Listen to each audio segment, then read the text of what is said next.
Hello gamers, and welcome back to another episode of Solo Spelunking. And today I will continue my Reavers of Harkenwold series, where I use a modified version of the Cairn rule set to play this adventure, which was included in the 4th edition D&D DM's kit. And I'm already on the 3rd character, Nathan Wayne, because my other characters died. I will jump back into the action by reading a part from Nathan Wayne's journal to you. And for those of you just starting, please watch the other videos in this series so that you can get up to speed and know what this is all about. Alright, so during my investigation, I learned that my fellow harper Delia was killed. The barony of Harkenwold has been overrun by a company of mercenaries going by the name of Iron Circle.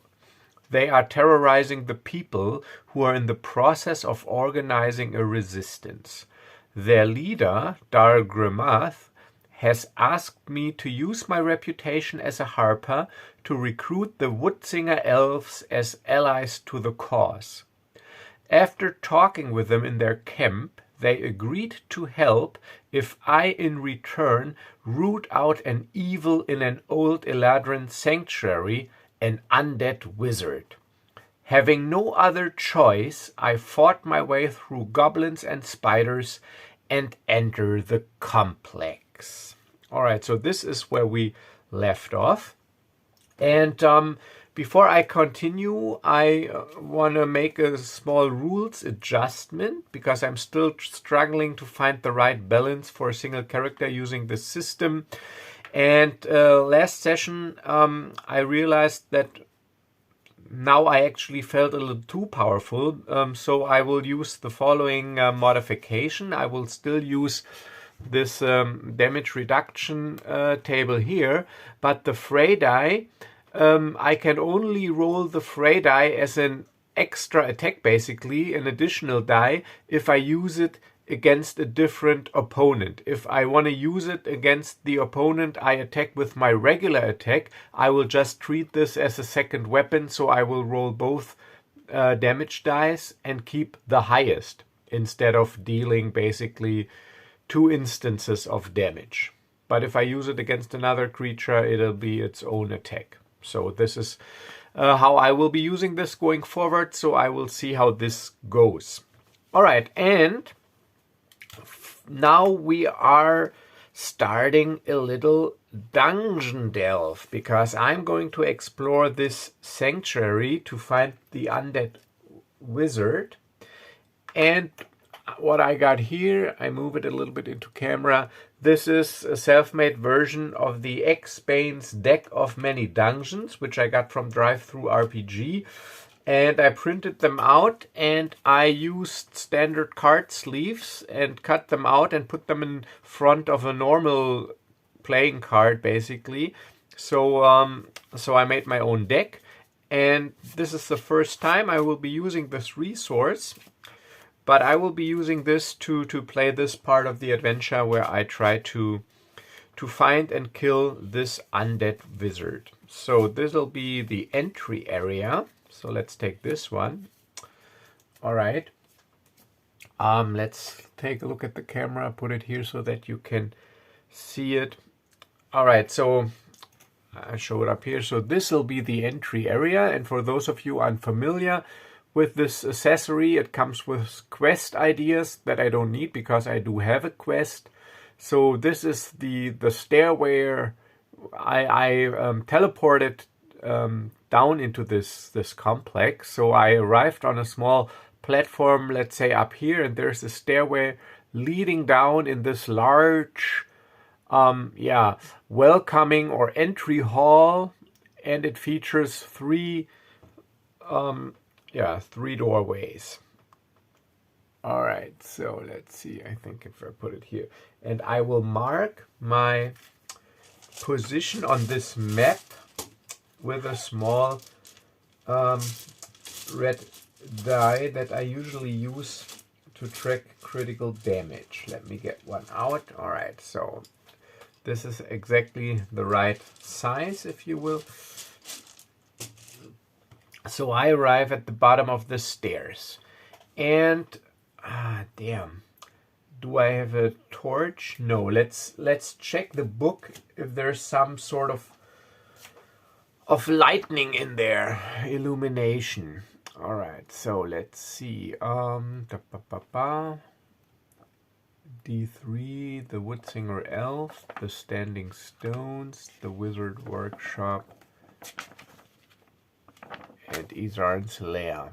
Let's see if it says something about illumination. Bright light. The teleportation circles on the floor and the braziers surrounding them illuminate the chamber. Alright, so actually it's not dark, so this teleport circle up here, he gives off an arcane light, and there are, you can't see him here, but I will mark them, and this is also the good thing, using card sleeves with a wet erase marker, I can just write on here. So these little dots represent burning braziers that are burning, yeah, with an arcane fire, and they are illuminating this chamber. Alright, so I got 3 options. One seems as good as the other. So let's see. I will examine the doors to see if one door maybe gives me a hint or a clue about yeah, where to proceed. Maybe one door is especially marked, and so I will ask the Oracle. I will ask the Game Master, and you know what? I'm just using normal percentage dice, and I'll just make up the probabilities. And with the lowest 5% is being an extreme yes, and the highest 5%, so 1 to 5, and 95 to 100 being extreme no. Alright, so I examine this door right here. So does this door show any marking signs or whatever? I'll give it a 50-50 odds. 25. Yes, indeed. But now the question is, do the other doors also show something? So I can find some sort of marking on this doorway. So I head up here and examine this doorway. Let's see.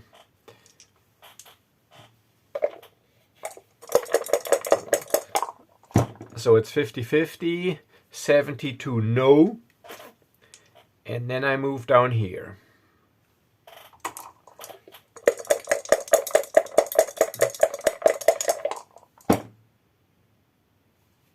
$89 no. Alright, so only this door shows some sort of markings or anything, so I will be moving through this doorway.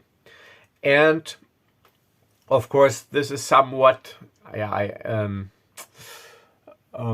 somewhat irrelevant, if you will, because I'm using a random deck, but I will rule that because this door this door showed some markings, what I will do is I will just take some cards of this deck to possibly shorten my journey, because I'm using this doorway. I don't know if it works this way because I've never used this deck, but this is my idea of implementing this clue into the mechanics. Alright, so let's see how this turns out. So I am going through this doorway, and it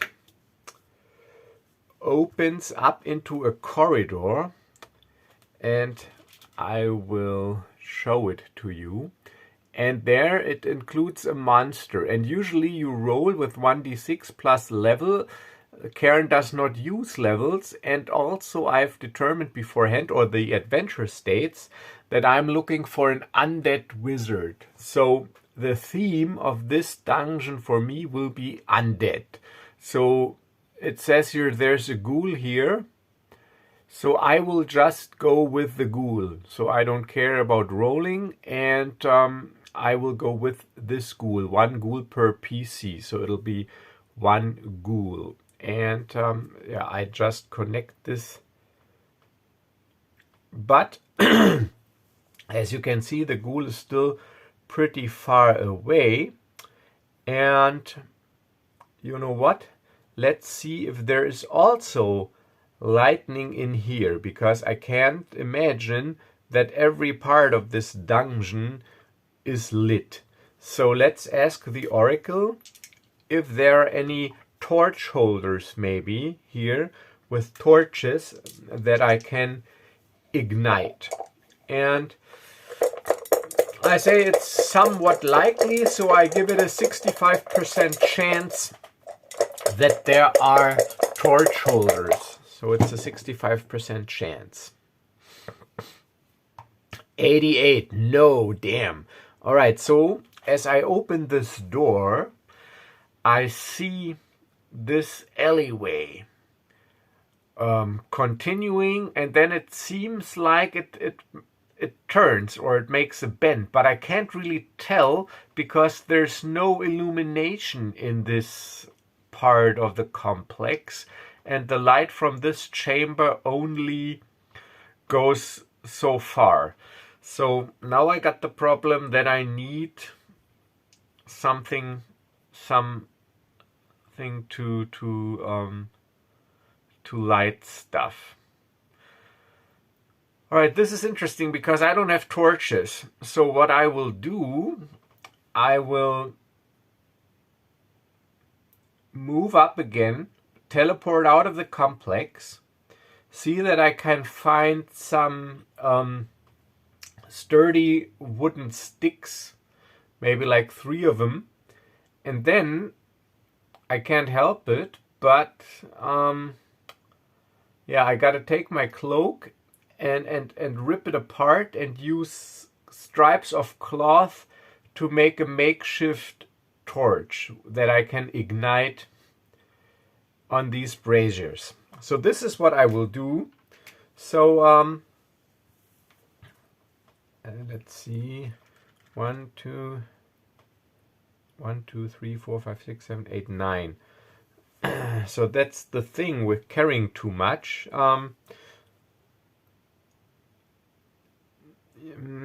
Yeah, you know what, I already used 1 ration. So I gotta make room. So I will leave my rations in this entry chamber, because I don't expect me to be here for days, and so I'm good for a while. I got my water skin, filled it up at the elf camp. So I leave my rations here in order to take my torches, and I make 3 makeshift torches. So 3 torches that take up 1 inventory space, because by Cairn rules, if my inventory is full, my hit protection drops to 0, and we don't want that. Alright, so now I got a torch, but it's a makeshift torch, so I gotta hurry up and preserve it, because it probably won't last forever. So I explore this hallway, and now as I approach the ghoul, I can make an intelligence save to see if I notice this creature. And if not, it'll ambush me and I can't act in the first turn of combat.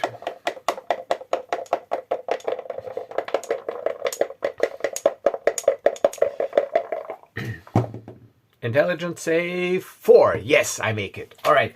So I approach this creature here, and suddenly in the shadows I see movement, and I immediately, oh damn, I can't use my shield. I got my shield strapped to my back because I got one hand that I need for my torch, and with one hand I draw my longsword, which was imbued by clerical energy. It was blessed by the elves in the last episode to be able to defeat this undead wizard. So I think it'll be good, my weapon, but I'm losing 1 point of damage reduction, so I can only use my damage reduction of 2.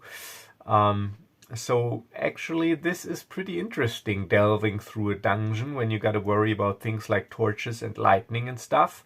I don't think in my session so far I actually did a dungeon delve, so that's the first time for me as well. So yeah, so this is what's happening. This ghoul approaches or jumps out of the shadows, heads towards me, and because I determined that I will be using undead in advance, I already got out some fitting pawns. So this will be the ghoul, but you know, I don't really need to actually set up a battle mat here. I think you get the idea. So 1 square is 5 feet. So this is exactly what this is. You know what? I can just yeah, I just use these things here to indicate that I'm in a hallway. I think you get the idea. So and this is where the ghoul jumps at me. It's already in range, and now I need to make another dexterity save to see if I can act in the first turn of combat. So the first one was that I'm not ambushed, and now it's a regular thing, and now I gotta make a regular dexterity save. And I fail. So even though I got my sword out in time, I can't act in the first round of combat. So this ghoul, he jumps at me. So let me get his stats real quick. So it's a ghoul. So he's got a hit protection, let's say of 6. But I don't think he's got a damage reduction. He does not wear any armor. So I'm giving him no damage reduction. But he's got a strength of 12. And I will say he will deal d6 plus d6. So 2d6 uses the highest because of his sharp claws. Or maybe claws and bite. But the thing with ghouls is they can paralyze you. So if I take any... Yeah, but hit protection is not actually damage. So if I take any critical damage, not only do I need to make a save to see if I stay in the fight, I also have to save versus paralysis, or to see if I lose a turn. I will do it like this. Alright, so paralyze, save, I put down. Alright, so, and he's got, so this is it, and he's got the first, he can act and I can't in the first round of combat. So the creature jumps at me and slashes at me with his claws. I try to keep it at bay with my torch. And it's 5 minus my damage reduction of now 2 is 3, which by my reduction rules equals 1 point of hit protection damage. So now I can attack, and now, like I said, I will use the fray die against the ghoul because it's the only creature there. So I will roll it with my longsword and, just like a normal combat, use it as the or use the highest value, and the highest value is a 5, which takes him down to 1 point of hit protection because he's got no armor, so he's still good. And now it's the ghoul's turn again, slashing at me and biting, and its large tongue is coming out of his mouth. 3 minus 2, that is 1. That equals, yeah, 1, even by my reduction rules.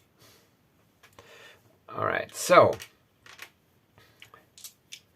now it's my turn again.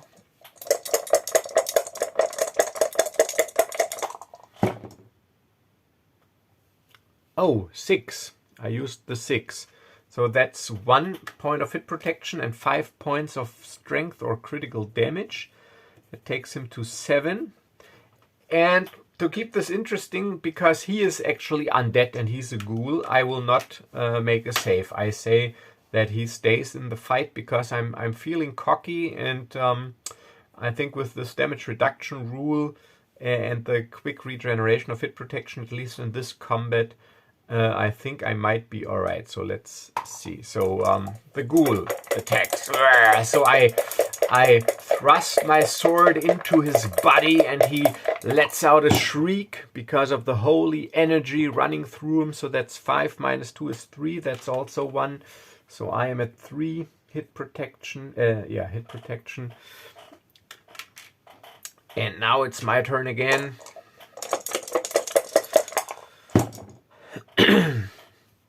Another 6. That takes him down to strength 1. So I cut off one of his arms. He screams, but he can still bite and claw. So this is what he or it does. Oh, 6 minus 2 is 4. That's 2 points. See, so now I'm at 1 hit protection. But now it's my turn, and I will kill him because I roll at least 1 point of damage. He's got no damage reduction. So, yeah, the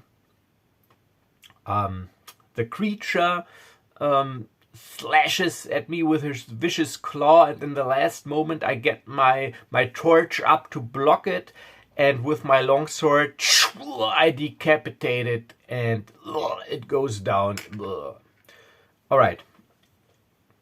So, all right. So I take a moment to look around to make sure that the noise of the battle did not attract any more unwanted attention.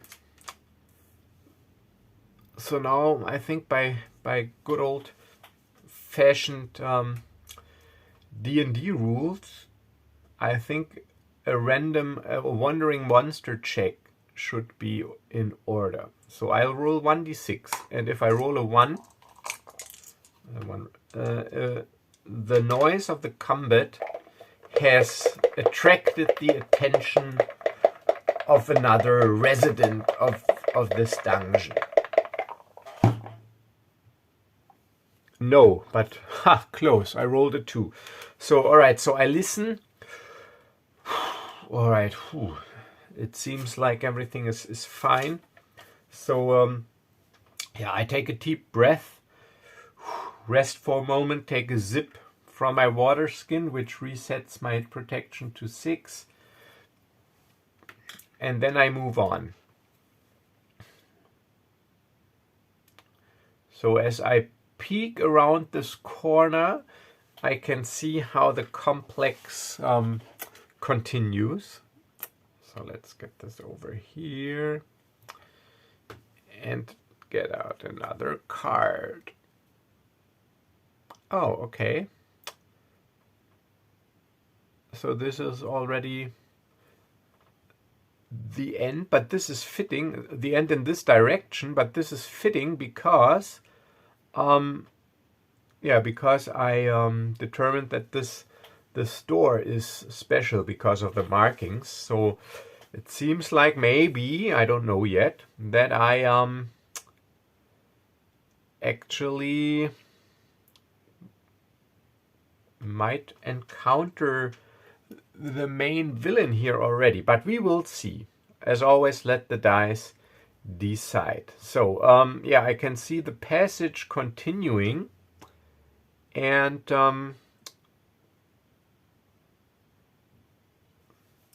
yeah, and then I can't see that far. So I just see a large the passage continuing. So carefully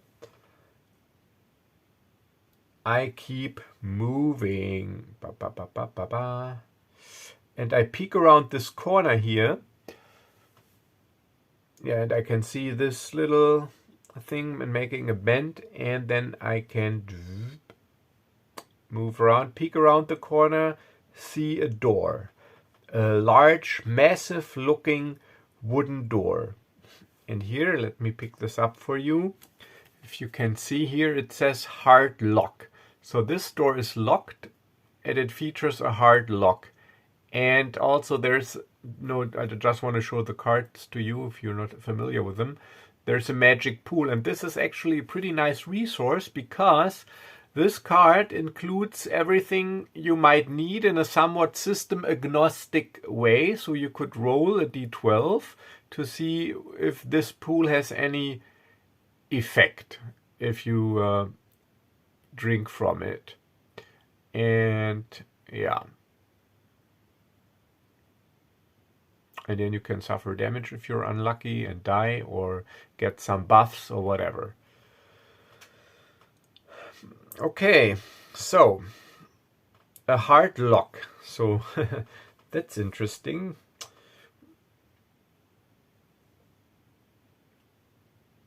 Alright, so I see this door.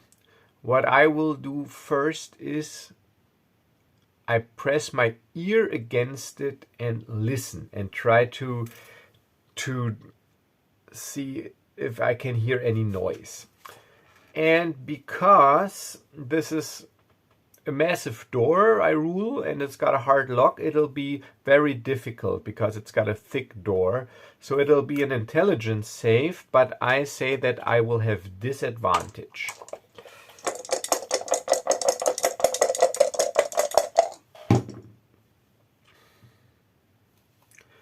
Disadvantage, I roll a 20, so critical, so I don't hear anything, nothing. It is completely silent. Alright, so, but I'm here, so I might as well check it out. So, after a careful inspection of the door, trying to assess if it might be trapped, I try to open it. And, yeah, much to my dismay, it is locked. Damn. Locked.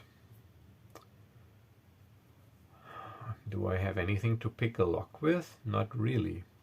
I mean, I got my trusty adventurer's belt, never leave home without it, but this only includes a skinning knife, it includes a fishing line with a hook, chalk, flint and steel, tinder, signal whistle, nothing to pick a lock with. No small metal pick, no thieves' tools, no nothing. So I'm cursing myself for not being prepared well enough for a dungeon delve. Obviously, you need different equipment for a dungeon delve than you need for overland travel. So I make a note to myself to better prepare for the next dungeon expedition. But maybe I find something that might help improvise a pick in the other parts of this dungeon that I haven't explored yet. So this is what also the chalk is useful for, to mark passages and your way, but this is pretty easy, straightforward, no intersections. This door is also marked with symbols, so I think I can remember this way, so I will refrain from making chalk marks and backtrack my progress back into the main hall.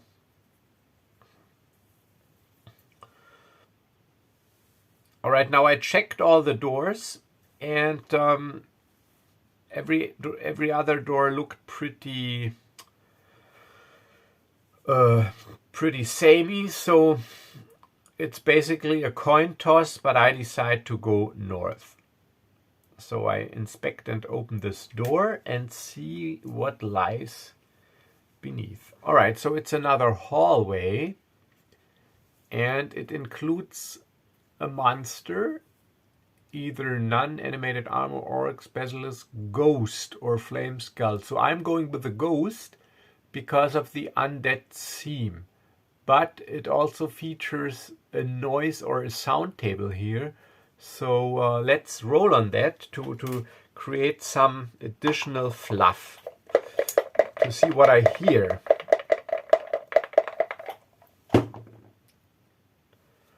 2. Faint whispering voices. All right.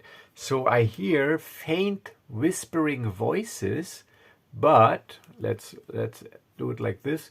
But also the shimmering, so the hallway continues. Put it on here like this. But I see the shimmering, floating silhouette of a ghostly creature. And I hear the faint whispering voices. I don't know, maybe it's the ghost whispering, or are there voices in the distance? And yeah, so I can see he's not too far away, and he's like has this ghostly glow, so I can see this ghost, even though let's roll for this hallway as well if it is illuminated. I'll give it, or if they're torch holders, I give it again 60%.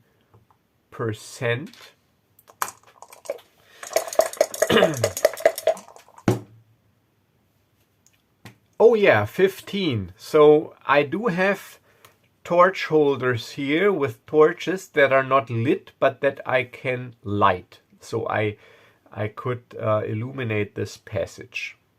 But at the moment I'm distracted because of this ghostly appearance here. Let's flip this to 6, because I got 6 hit protection, but no, that's just for fluff. I mean, I will not turn this little dice here. It's damn, now it's 4 again. You know what, never mind. All right, so yeah. So this creature approaches me. Who disturbs my slumber? I can feel the living intruding on the undead. This must be corrected. And this ghostly appearance floats toward me, obviously, or towards me with ill intentions. So this is the pawn I choose, this floating ghost with a ghostly rapier. It's an elegant weapon from a more civilized age. All right, so I have to fight the ghost. I will refrain from drawing a battle mat again, because this is just a hallway. Just put them there for a little eye candy and come up with some stats. So the ghost, I'll also give him a hit protection of, let's say, 5, but he's wearing a ghostly armor, so he's got a damage reduction. Let's look at the armor. It actually looks pretty plate-like, if you ask me. So let's indeed make it 2. Hit protection 5, damage reduction 2, but he looks very agile, so he's got a strength of 10. And he deals 1d8 points of damage with his elegant rapier. And I just rule that because my weapon was blessed by the elven priest or cleric, I can just damage these creatures normally. Otherwise it would be game over real quick here in this dungeon. Alright, so dexterity save to see if I can act in the first turn. And again, I can't use my shield. Yes, I can. On the spot, 10 from 10. So while he is still speaking, I charge forward, and with my longsword, and the fray die is against the same enemy, so I'll roll it with the longsword.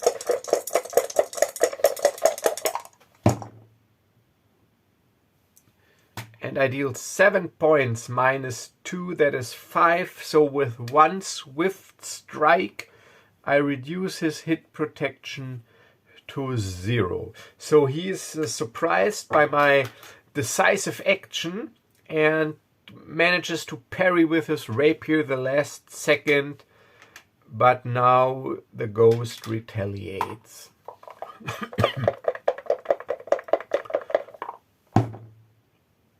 For 8 points of damage. Reduced by my damage reduction of now 2 is 6, and by my conversion table that is 2 points. So I'm at 4 hit protection. Still doing good. My turn.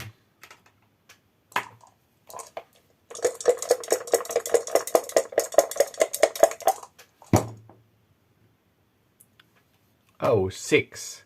So that takes his strength down to 4.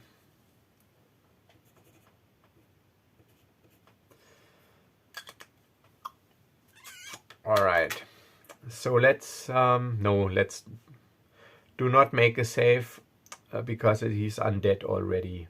And yeah, so that would be actually a good house rule, that undeads, because they are already dead, are immune against, or they do not have to make critical damage saves. That would be like if you have a zombie, you better shoot him in the head, otherwise you can't kill him, or cut his head off, sort of like that. But I'm not sure if I got more of them, if that's also again too unbalanced and I meet a quick end. So I'm still in this figuring out process, but for now let's not make a save. So it attacks. Because with this new damage conversion, 8. So that's 2 again. 8 minus 6, that's 2 again. So I'm at 2 hit protection. But, yeah. So if there would be more than 1, I would definitely have him make saves. So now I need to deal at least 4 points of damage. Yeah, 8 minus 2, that is 6. So I dispel the ghost. So as I hit him with my longsword, the ghost evaporates into a glowing mist. All right, so now I'll use my makeshift torch, and as I continue on the path, I will light the torch holders. Let's see what is illustrated here. It looks like a pile of bones. All right.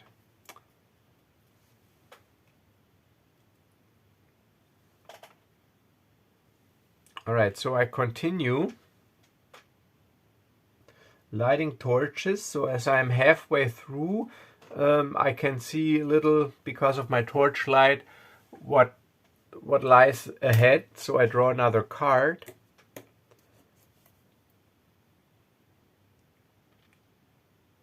Oh, all right, and Carrion crawler. This makes sense. All right, so it's another monster.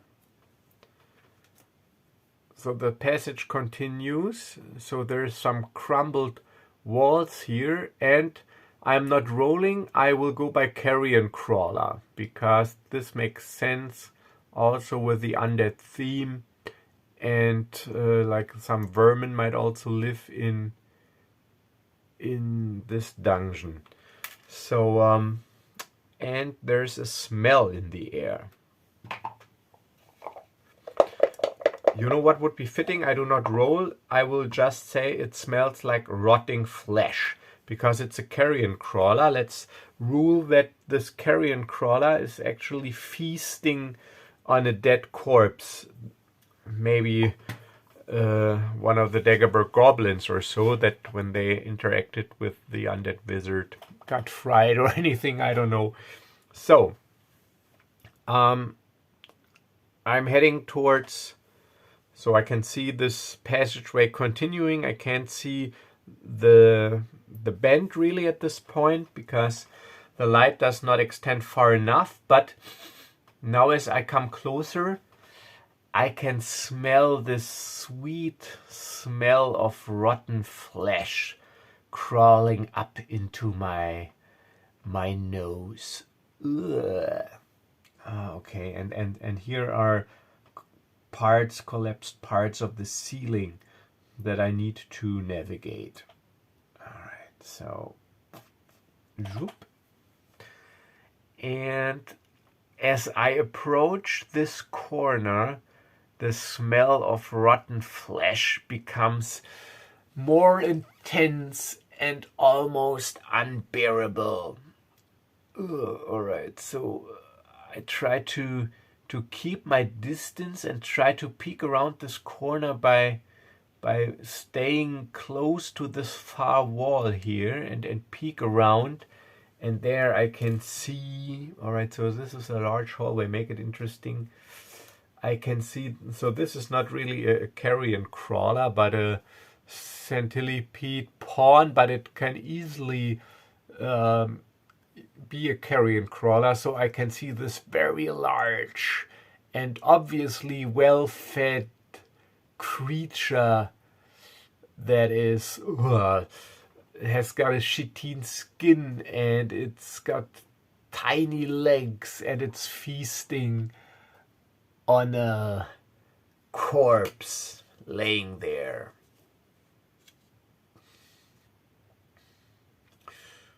All right, so it seems like it has not yet discovered me, because it is occupied with feeding. So in this case, I think a small map is in order, which is pretty easy. And thanks to my acrylic sheet, I can just draw directly on the sheet. Oh, this is too far, but doesn't matter. So, and here we have the rubble. This is actually, might actually be useful, because my idea is, all right, so I can't, maybe the corpse has something I can use as a lockpick. That would be interesting to see. So, yeah, what I will do, I will move back towards behind this rubble, and then I still, of course, have my short bow, and then I will shoot an arrow against this wall to hopefully attract the creature's curiosity and attention. And then when it comes around, I can maybe use maybe get 2 or 3 shots in with my longbow before it reaches me, and then I will enter melee. I think this is a good plan if I want to continue this path. So let's continue this passage for a little here. So this is what I will do. I will sneak through this rubble. Speaking of sneak, let's make a stealth check. I got stealth as a skill, so that gives me a +2 bonus to my dexterity, making my dexterity an effective 12 for this save, according to my heroic Cairn rules. So, of course, I fail 14 from 12, so I am right in the middle of climbing over these rubble pieces as I hear movement, and the creature, obviously, maybe it's got some sort of tremor sense or anything, comes around this corner and crawls up to me. So I quickly get my bow out and try to get a shot in, and I will rule that I will. So let's get some stats ready here. Where's my fountain pen? Can't live without it. Damn, where is it? Oh, it's right here. All right, so this will be a large crawler. It's a little tougher. It's got a hit protection of 8. It's got a damage reduction of 1 because of its chitin skin. And it's got a strength of... Yeah, let's make it strength. Everybody's a bear. Let's make it... It's large. Let's make it 12. But he will deal or roll for critical damage. And he deals 1d8 points of damage with his large, huge fangs. But, of course, my hit protection has reset after the ghost encounter to 6. Alright, so, Yeah, but I will get a shot in, but my short bow only deals 1d6 points of damage. Wrong die. And I will also use the fray die, of course. The fray die is the green. It doesn't matter. It's just 2d6 because I only use the higher one anyway. So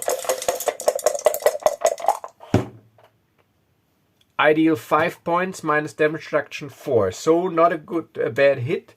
So his hit protection is down to 4.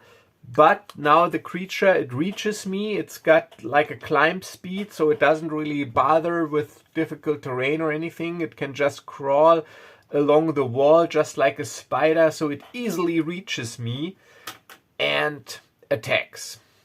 D8, where are you? Here. And it attacks.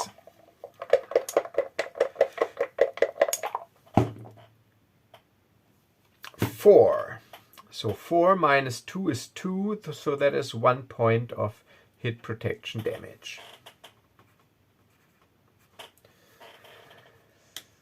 Alrighty, so now I drop my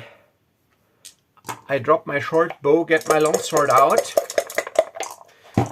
and counterattack. Dealing 4 points minus 1 is 3 points, so he's still got 1 point of hit protection. Or it. And it counterattacks and tries to bite me. 4 minus damage reduction 2 is 2, that's 1.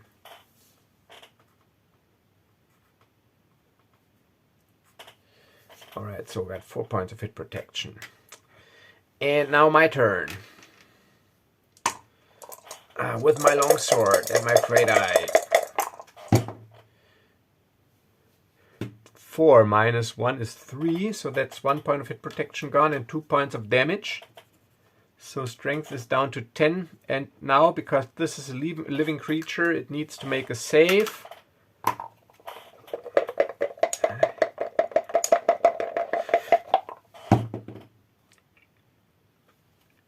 It makes it 3, so now it can immediately counterattack.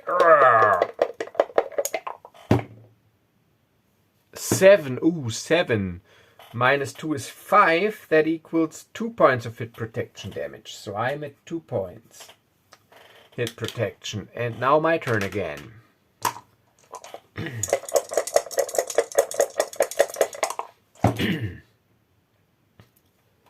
Ooh, 6 minus 1 is 5, so that takes its strength down to 5. Make a roll, critical damage save.